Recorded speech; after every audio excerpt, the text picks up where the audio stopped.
Assalamu alaikum. Rahmatullahu barakatuh. Assalamu alaikum. Hurmatlı қалай қалып. Бүгін 4 iyun 2020 жыл. Қырғыз темір жолындағы Гөгөй бойынша Ахматова Рахат Эжекен кайрылуусу бойынша азыр Гөгөйлөрдүн төмөндөгүчө Рахат Эжеке өзү түшүндүрүп айтып өтөт сиздерге. Урматтуу Сооронбай Шарипович, мен Ахматова Рахат Кыргызстандын жараны катары сизге келип кайрылып кетүүнү туура көрдүм. Мен 87 жылдан бери 30-дан ашык Кыргыз темир жолунда узатуучу болуп иштеп келгем. Жалгыз кой энемин. Менин азыр колумда мектеп жашындагы мектептин 11-классында окуп аткан балам бар. Пенсияга 2020 жылы мен пенсия жашыма дагы 6-7 ай калганына карабай туруп темир жолдун жетекчилери сен деген митингге көп чыгасың, сен деген ар жак бер жакка чыгасың деп туруп, ошентип коркутуу үркүтүүлөр болуп туруп эле анан кийин мен компенсациямды алып туруп эле эртерээк кетип калгам. Мен ошол антип-минтип обходной толтуруп, жумушумдун документтерин бүтүп антип-минтип кеткенче эле уже карантин болуп калды. Карантинден кийин мен ошол жатаканада Кыргыз темир жолунун Дом молодежи жатаканасынан чыга албай ошол жерде камалып калып калдым. Ошол карантинде бүткүл дүйнө жүзүн дүрбөлөңгө салып, бүткүл дүйнө жүзүн токтотуп койгон COVID-19 пандемиясына байланыштуу мен ошол жатаканада жатып калганыма ошол себепкер болду ушул тажы вирусу.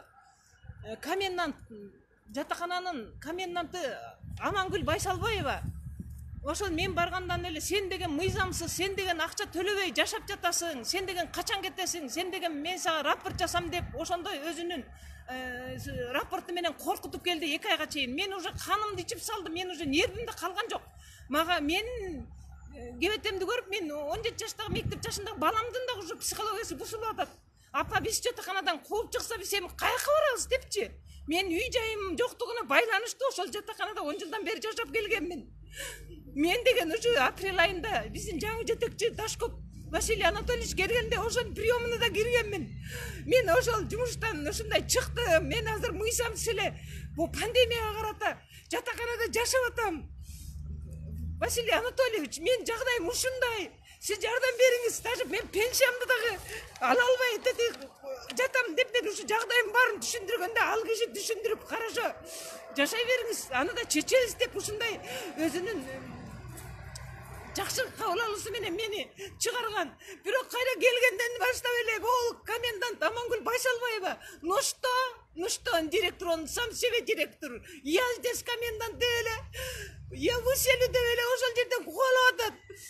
Мен ушу чыдап унчукпай, аны менен баягы беттешкенге аракет кылбай, мындай тыштап өтүп качып, ушундай аракет кылып келдим.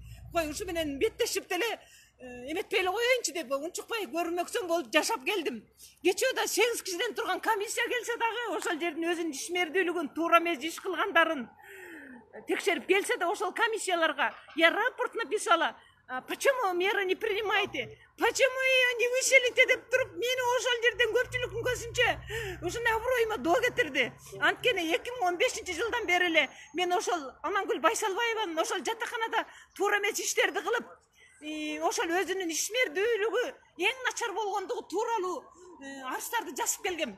Бул ишти алып кете албай атат, биягы мындай болуп атат, тиягы тигиндей болуп атат, кемчиликтердин баарын жазып келгем.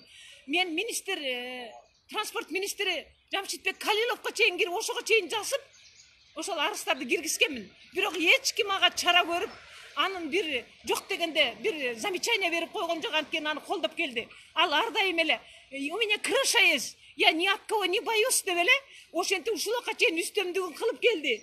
Мына мен азыр ушул COVID-19 бүт дүйнөнү дүрбөлөңгө салган пандемияда мен азыр көчөдө калган жатам. Мен азыр баары мен кичинекей баламды алып алып күндөп түндөп ак үйдүн жанында же болбосо ошол Кыргыз темир жол ишканасынын эшигинин алдында күндөп түндөп жата бергенге мен мажбур болом. Мен жатамын ошол жерге. Анткени мен бара турган эч жерим жок, үй жайымда жок. Менин быйыл деген 2020 жыл биздин урматтуу Сооронбай Шарипович балдардын жылы деп атайын белгилеп жарлык кылган. Биз быйыл балдарды коргойбуз, балдарга камкордук кылабыз деп. Эмне балдарды коргоо жылыбы же балдарды коргоо жылы, кордоо жылыбы? Менин жашка толо элек баламдын психологиясына, аң сезимине доо кетип, мына азыр биз көчөгө, биз бомждордун дагы бир катарын көбөйткөн турабыз.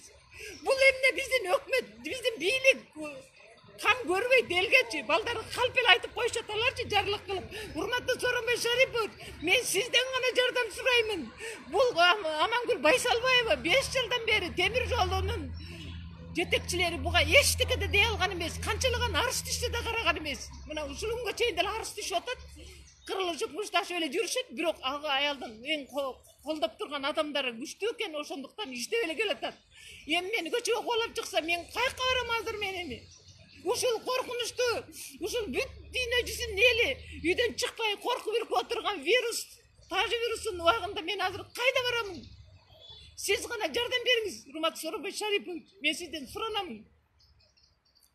Урматтуу калай калк, ушу менен мен бүгүнкү постумду аяктап жатам. Көрүп көңүл буруп койгонуңуздарга чоң рахмат. Ушул посту бөлүшүп коюңуздар.